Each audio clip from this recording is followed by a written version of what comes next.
بسم اللہ الرحمن الرحیم نحمدہ ونصلی علی رسولہ الکریم اعوذ باللہ من الشیطان الرجیم بسم اللہ الرحمن الرحیم محمد الرسول اللہ والذین معہ اشداء علی الکفار رحماء بینہم صدق اللہ العظیم اللہم صلی علی محمد وعلی آل محمد کما صلیت علی ابراہیم وعلی آل ابراہیم انکا حمید مجید اللہم بارک علی محمد وعلی آل محمد کما بارکت علی ابراہیم وعلی آل ابراہیم انکا حمید مجید رب اشرح لی صدری ویسر لی امری واحلل عقدۃ من لسانی یفقہوا قولی۔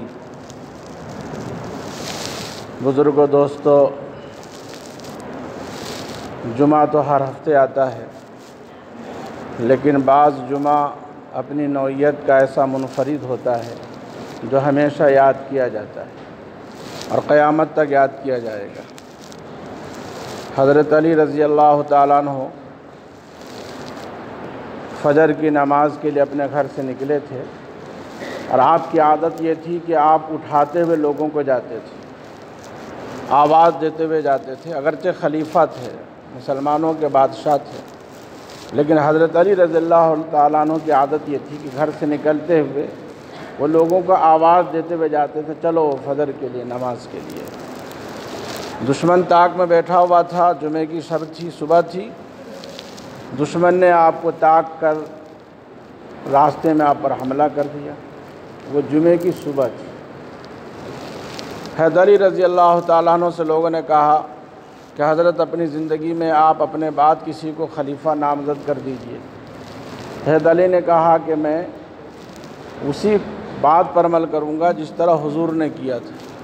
حضور نے اپنی زندگی میں کسی کا نام ڈکلیئر نہیں کیا تھا، لہذا میں بھی تم پر چھوڑتا ہوں کہ میرے انتقال کے بعد مشورے سے تم کسی بہتر آدمی کو خلیفہ بنا لینا۔ لیکن اہل کوفہ، جہاں حضرت علی رضی اللہ تعالیٰ عنہ کے دارالحکومت تھی، جہاں سے وہ پورے مسلمانوں کی خلافت کرتے تھے، مدینے سے دارالحکومت منتقل ہو کر حضرت علی نے کوفہ میں کر لیا تھا۔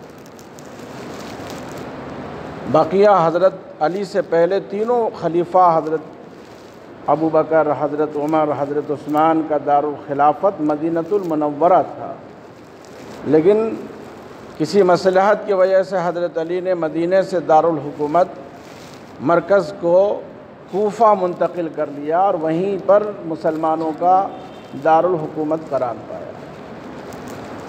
لہذا فجر کی نماز میں جاتے ہوئے آپ پر حملہ کیا گیا۔ آپ نے کسی کا نام ڈکلیئر نہیں کیا، لیکن لوگوں نے جمع ہو کر آپ کے بڑے صاحبزادے حضرت امام حسن کو خلیفہ بنا لیا، آپ کی زندگی ہی میں خلیفہ بنا دیا۔ حالانکہ آپ کے اوپر کئی وار ہوئے تھے، بچنا آپ کا مشکل تھا، 3 دن کے بعد آپ کی شہادت ہو گئی۔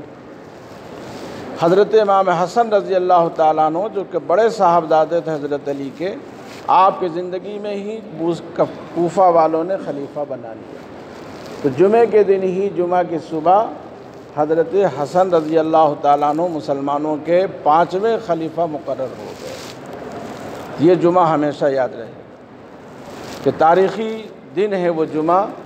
جمعے کے دن مسلمانوں کے خلیفہ کو شہید کرنے کی سازش کی گئی اور اسی دن اہل بیت کا ایک فرد امام حسین کو خلیفہ بنایا گیا۔ اور پھر یہی جمعہ ہمیشہ قیامت تک یاد رہے گا کہ حضرت امام حسین رضی اللہ تعالیٰ عنہ جمعے کے دن ہی شہید کیے گئے۔ باپ بھی شہید ہوا۔ حضرت امام حسن رضی اللہ تعالیٰ عنہ صرف 2.5 سال خلیفہ رہے اور اپنی زندگی میں اپنا خلافت حضرت امیر معاویہ کو راضی خوشی دے دیا کہ حضرت آپ کے آگے ہم نہیں، آپ ہی خلیفہ بنے، ہم آپ کے ہاتھ پر بیعت کرتے ہیں۔ یہ حضور صلی اللہ علیہ وسلم کی بشارت تھی، پیشن گوئی تھی حضرت امام حسن کے نام کہ میرا یہ بیٹا مسلمانوں کی 2 جماعت کو ایک کر دے گا۔ تو شیعہ لوگوں نے جو ایک گروہ بنا دیا تھا حضرت علی کو نام کو لے کر، اور مدینے والے جو الگ تھے، حضرت امام حسن نے دیکھا یہ 2 تڑ مسلمانوں میں فتنے کا ذریعہ بنا ہوا ہے، لہذا امام حسن نے اپنی خلافت حضرت امیر معاویہ کو دے دی اور مسلمانوں کے دونوں تڑ کو ایک کر دیا۔ حضور نے وہی پیشن گوئی دی تھی اپنی زندگی میں کہ میرا یہ بیٹا یعنی میرا یہ نواسہ مسلمانوں میں ایک ہونے کا، اتحاد پیدا کرنے کا ذریعہ بنے گا۔ حضرت امام حسن کا وہی کارنامہ اتنا مشہور ہے کہ رہتی دنیا تک لوگ ان کے کردار کو یاد کریں گے۔ تو معلوم ہے کردار اصل چیز ہے، بولنا اصل نہیں، عمل اصل چیز ہے۔ ہمارے ذریعے سے کردار کتنا فالو ہو رہا ہے، ہم کردار کے غازی کتنے ہیں، عمل پر کتنے اترے ہوئے ہیں، اس وقت ہر شخص کو دیکھنا ہے، ہر شخص کو دیکھنا ہے۔ یہ محرم کا مہینہ چل رہا ہے، 8 محرم ہے، کل 9 اور پرسوں 10 ہے، سنیچر کو 9 محرم ہے، اتوار کو 10 محرم۔ حضور اکرم صلی اللہ علیہ وسلم نے اپنے زمانے میں محرم کی تاریخ مقرر فرمائی اور فرمایا لوگوں اس مہینے کی بڑی قدر کرو، بہت اس کی عظمت ہے۔ بنی اسرائیل بھی اس مہینے کا احترام کرتے تھے اور اس مہینے میں خاص عبادت کا اہتمام کرتے تھے اور خاص طور سے 10 محرم کا روزہ رکھتے تھے۔ لہذا ہم 10 کا بھی رکھیں گے اور 9 کا بھی رکھیں گے۔ حضور صلی اللہ علیہ وسلم نے فرمایا ہم 9 کا بھی روزہ رکھیں گے، 10 کا بھی روزہ رکھیں گے، ہم یہودیوں کی ان کے دینی عمل میں بھی نقل نہیں کریں گے۔ مطلب باطل کے عمل سے نیک عمل میں بھی اہل ایمان کا فرق محسوس ہونی چاہیے۔ یہ اصل حضور تنبیہ اور پیغام دینا چاہ رہے ہیں کہ مسلمان کا عمل سب سے الگ ہو، منفرد ہو، کسی کے نقالی نہیں کرے۔ یہودی کسی اور نظریے سے عمل کر رہے ہوں گے لیکن ہم محمد صلی اللہ علیہ وسلم کی اتباع کی وجہ سے عمل کریں گے۔ اللہ تعالیٰ نے ہمیں موقع دے دیا ہے انشاءاللہ، اور کوئی زمانہ ہائی کا اور گرمی کا اور شدت کا نہیں ہے جس سے روزہ مشکل ہو جائے۔ اس لیے نیت کیجئے جتنے لوگ بیٹھے ہوئے ہیں کہ انشاءاللہ ہم لوگ 2 روزہ رکھیں گے انشاءاللہ۔ حضور اکرم صلی اللہ علیہ وسلم نے ایک بہت بڑی خوشخبری جو اس مہینے کے لیے دی، 10 محرم کے لیے، جو سال بھر اس کا آپ بینیفٹ لے سکتے ہیں، سال بھر۔ مشہور حدیث ہے اللہ کے رسول صلی اللہ علیہ وسلم کی، فرمایا جو شخص 10 محرم کو اپنے گھر والوں پر خرچ میں کشادگی کرے گا، خرچ میں اضافہ کرے گا، ان کے کھانے پینے دسترخوان کو تھوڑا چوڑا کر دے گا، اچھا کھانا بنا لے گا، زیادہ کھانا بنا لے گا، دوستوں کو جوڑ لے گا، غریبوں کو جوڑ لے گا، فرمایا جو یوم عاشورہ کو اپنے دسترخوان کو وسیع کرے گا۔ وسیع کا مطلب ہوتا ہے اچھا بھی بنانا، زیادہ بنانا، زیادہ لوگوں کو دعوت دے دینا، تو اللہ سال بھر اس کو اسی طرح کا روزی کھلائیں گے انشاءاللہ۔ اس لیے جس کو جتنی صلاحیت ہو، بغیر سود پہ پیسہ لیے ہوئے اپنی گھاڑی کمائی سے اپنے دسترخوان کو وسیع کریں گے تو انشاءاللہ یوم عاشورہ، اتوار کا دن یوں ہی آپ کے گھر پہ رہنے کا ہے، پورا دن تلاوت میں گزاریں، نماز میں گزاریں، نفل میں گزاریں، شہدائے کربلا کے لیے کم سے کم 1000 بار درود شریف پڑھ کر اس کا ثواب شہدائے کربلا کو بخشنے کی نیت کریں۔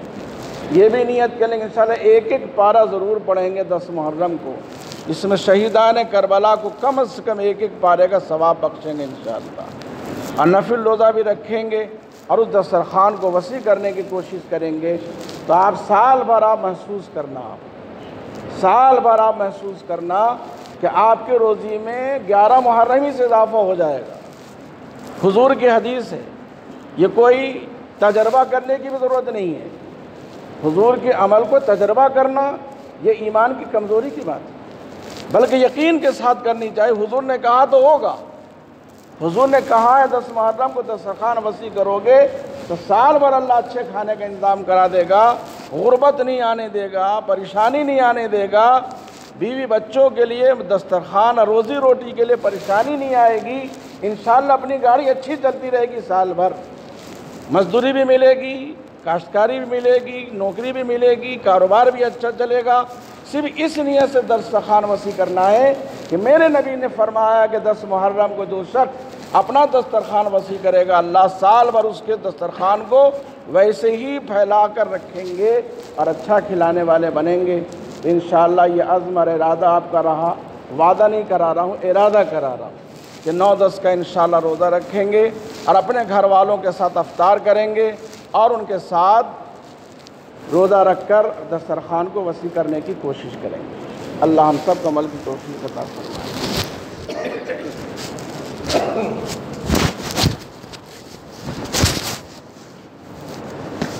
اکبر